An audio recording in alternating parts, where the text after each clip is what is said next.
অন্তর্বর্তীকালীন সরকারের উপদেষ্টা ও মানবাধিকার সংস্থা অধিকারের সাবেক সম্পাদক আদিলুর রহমান খান এবং পরিচালক নাসির উদ্দিন এলানকে ঢাকার সাইবার ট্রাইব্যুনালে দেয়া 2 বছরের কারাদণ্ড ও অর্থদণ্ড বাতিল করে রায় দিয়েছে হাইকোর্ট।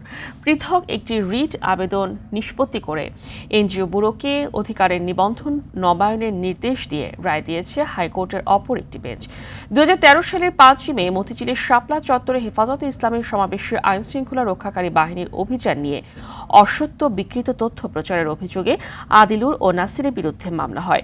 2023 সালের সেপ্টেম্বরে তথ্য ও যোগাযোগ প্রযুক্তি আইনের 57 ধারায় দুজনকে 2 বছর করে কারাদণ্ড ও 10,000 টাকা অর্থদণ্ড দেয় ঢাকার সাইবার ট্রাইব্যুনাল।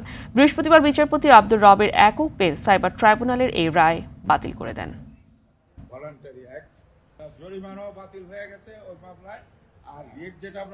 অধিকারের সাবেক সম্পাদক এবং ডাইরেক্টরকে যে সাজা দিয়েছিল সেই সাজা বাতিল হয়ে গেছে, জরিমানাও বাতিল হয়ে গেছে ওই মামলায়। আর রিট যেটা আমরা করেছিলাম যে ফরেন ডোনেশনের ব্যাপারে যেটা আমরা রিট করেছিলাম ওটা মঞ্জুর হয়েছে। এখন ওই যে রিনিউয়ালের ব্যাপারে কোনো বাধা থাকলো না।